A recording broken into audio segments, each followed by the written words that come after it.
bien commun, peut-être même qui m'a posé un problème, surtout au XXIe siècle, quoi. Tout d'un coup, le mot commun, bien, je peux encore comprendre le mot bien, mais le rattacher à commun, c'est là que ça a commencé à me poser un problème dans un monde qui, de plus en plus, tout ce qui est commun n'est plus tellement quelque chose qu'on fait. Donc, quand je reviens sur toujours le mot de bien commun, c'est le commun qui est mon problème. Au Sénégal et ailleurs, parce que c'est partout, hein, cette notion de bien commun, vraiment n'est plus une notion qui est intériorisée ou même assimilée ou même acceptée ou même comprise par les gens. Ça semble toujours bizarre parce que c'est le mot commun. Le bien, par contre, de plus en plus, c'est le bien. On amasse des biens, on veut des biens, tout le monde veut des biens. Mais dès que le mot commun arrive, là, tout le monde s'affole parce que commun. Parce que de plus en plus, on s'éloigne de tout ce qui est commun pour aller à tout ce qui est individuel. La mer, c'est un bien commun. Mais de plus en plus, le bord de mer est privatisé, est privé. C'est-à-dire on ne peut plus avoir accès à la mer parce que des gens ont occupé les bords de mer. Alors que l'océan, c'est un bien commun. Donc maintenant, je dis il faut que je trouve un montgolfière ou un petit hélicoptère, que je prenne ça et puis je vais au milieu de l'océan et puis je m'installe là-bas.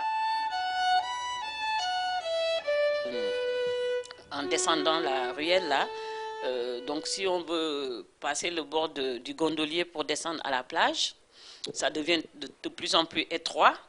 Il y a un petit espace, quelqu'un voulait construire une maison. Alors là, on n'aurait plus accès du tout à la plage par là. Il fallait avancer un peu plus loin pour encore border bord de mur. Et il y a une tombe. Ça, par contre, j'ai trouvé que ça, c'est un vrai bien commun. Mais on a dit que c'est quelqu'un qui s'était noyé et qu'on a enterré là. Maintenant, cette tombe, on ne sait pas qui l'entretient. On a fait un petit mur, tout petit mur, 20-25 cm tout autour. Et puis c'est toujours peint en blanc en disant, ouh, si quelqu'un construit ici, donc, et tout le monde l'entretient. Moi-même, j'ai dit, il faut que j'achète de la chaux et que de temps en temps, je vais aller repeindre ça pour que ça soit encore plus blanc, plus brillant. Et puis, c'est une tombe anonyme. On ne sait pas qui c'est. Il n'y a pas de nom, il n'y a rien. Et ça, c'est vraiment quelque chose à voir. Et peut-être un de vos artistes qui verrait ça pourrait éventuellement voir comment, de cette petite tombe anonyme, sert c'est de la dissuasion. Un peu les gens se disent, est-ce que c'est vrai ou pas? Ouh là là, si quelqu'un fait quelque chose ici, ouh, parce que la personne qui est couchée ici, c'est vraiment on ne sait pas qui c'est. Anonyme, on ne sait pas son nom. Et puis si vous y passez maintenant, vous allez trouver, c'est toujours propre comme ça, parce qu'on l'entretient tous les jours pour éviter qu'on bouge la vue à la mer. C'est-à-dire en descendant de l'aéroport, on voit la mer. Et pourquoi on voit la mer? Parce que cette tombe est là pour dire interdiction absolue de construire quelque chose qui gâcherait la vue à la mer. C'est-à-dire dans ma tête où il n'y a pas où il y a une langue universelle qui est la pensée, là où je conçois, il n'y a pas de langue. C'est la pensée, c'est dans la tête. C'est peut-être des trucs, c'est nerveux, c'est des cellules, donc ça peut être très clair pour tout le monde. Mais dès que je veux l'exprimer, soit par la parole ou par l'écrit, je suis obligée d'utiliser un médium qui est la langue. Parce que si je veux sortir ça par la bouche, il faut que j'utilise ma langue. Maintenant, ça, c'est la bouche avec des mécanismes, des trucs techniques avec le cerveau, pour sortir et mettre un son que quelqu'un d'autre peut entendre et comprendre. Mais ce médium, si je m'adresse à vous, dans quel outil je vais utiliser pour que vous me compreniez? En français, vous dont la langue n'est pas à l'origine le français, il faut que je fasse tellement d'efforts, d'abord moi-même, pour que ma pensée soit fidèlement traduite par la langue française, que je n'ai pas tété, comme on dit entre guillemets, on dit tété la langue, nampe, ouais, nampe, que la langue, ça ne prend pas, ça se tête. J'aimerais bien que ma maman soit là. J'ai cherché le sein jusqu'à 4 ans, parce que ma mère était très âgée. J'étais la Benjamine. Je devais prendre ce morceau de peau qui pendait, désespérément chercher la langue dans le lait pour bien maîtriser la langue. Déjà, je fournis des efforts terribles pour que ce que je dis correspond à ce que je pense. D'abord parce que je le dis en français, dans une langue que j'ai apprise à l'école. Parce que mon père et ma mère n'ont jamais été alphabétisés la langue française et ils n'ont pas été à l'école française. Donc c'était des gens qui vivaient au village et moi j'ai appris à l'école. Et à la maison on ne parlait pas le français parce que mes sœurs n'ont jamais été à l'école parce qu'il n'y avait pas d'école dans mon village. C'est à ma naissance qu'il y a eu l'école. Que j'utilise traduit ce que je dis. Déjà, c'est douloureux. Et avec l'effort de vouloir partager ça avec vous. Parce que quand on veut partager,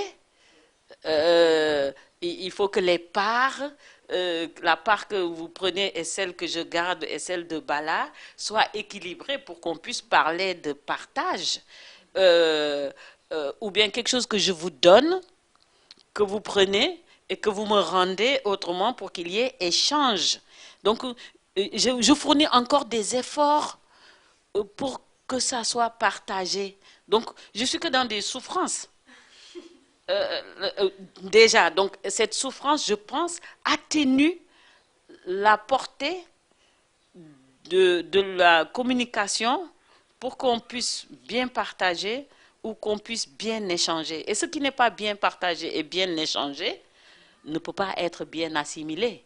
Et quand ce n'est pas bien assimilé, on n'en prend pas la mesure, l'importance. Parce que ce n'est pas très clair. Où je suis née, la manière dont nous parlons le Wolof n'est pas la même chose que comment on parle le Wolof à Saint-Louis ou dans le Baol ou dans le Ndiambour. On me parle qu'un langage destiné à une petite fille.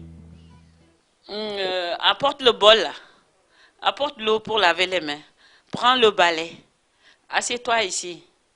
Écoute. Tais-toi. Tu es d'accord? Dis oui.